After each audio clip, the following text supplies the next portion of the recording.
Waspada. Rancangan Undang-Undang HIP, haluan ideologi Pancasila, bisa memicu perang saudara.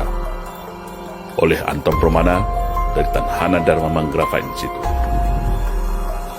Pengajuan draft rancangan Undang-Undang HIP atau haluan ideologi Pancasila adalah fakta empirik bahwa kekuatan eksponen PKI di DPR RI sudah sangat membahayakan.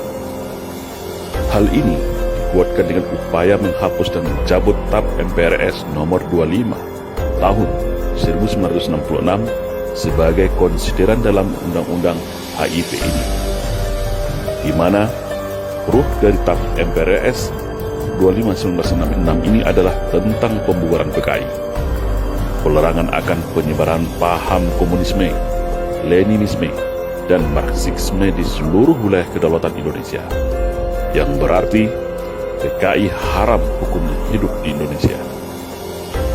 Namun, upaya ini begitu kuat dan sistematis, di mana sampai hari ini hanya baru satu-satunya partai PKS yang tegas menolak penghapusan TAP MPRS ini.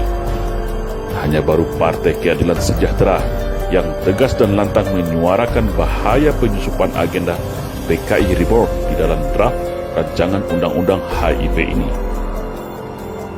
Mereka yang selama ini teriak "Saya Pancasila, saya Indonesia", raib hilang entah kemana. Atau ini berarti hanya PKS, partai yang bersih dari penyusupan anak-anak PKI? Lalu, bagaimana selanjutnya seandainya rancangan Undang-Undang HIP ini tetap dipaksakan untuk disahkan, sebagaimana Undang-Undang KPK, Undang-Undang Minerba, dan juga RUU Omnibus Law mau disahkan? Dengan kekuatan mayoritas di parlemen, pemerintah hari ini semakin menjadi jumawa. Dengan kekuasaan yang tanpa batas, pemerintah hari ini seakan mempertontonkan bisa berbuat apa saja terhadap negeri ini. Wabah COVID-19 pun justru dijadikan momentum untuk kejar tayang agenda suksesi undang-undang kontroversial ini. Di saat rakyat lemah tak berdaya ditimpa musibah, di saat rakyat berjibaku bertahan hidup dari himpitan ekonomi dan ancaman kehilangan nyawa, pemerintah justru asik dan sibuk dengan agenda elit penguasanya. Dan kita pasti semua tahu, semua itu tidak ada yang gratis. Kita tidak tahu seberapa besar kesabaran rakyat Indonesia menerima kembali PKI untuk hidup di Indonesia. Karena itu sama saja mengoyak-ngoyak luka lama yang sulit dilupakan.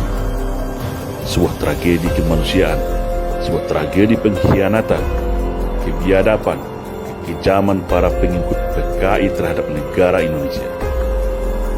Ribuan nyawa tak berdosa mereka telah bantai dan sembelih hidup-hidup. Para santri, kiai, tokoh-tokoh masyarakat yang berseberangan mereka bunuh. Agama mereka nistakan. Para ulama mereka fitnah dan penjarakan. Lalu, semua itu akan dihidupkan kembali. Di tengah kemarahan masyarakat terhadap kesemrawutan pemerintah hari ini mengelola negara. Menghidupkan kembali PKI sama saja mengkhianati Pancasila. Karena ajaran komunisme bertentangan dengan Pancasila. Mengkhianati Pancasila sama saja mengkhianati negara.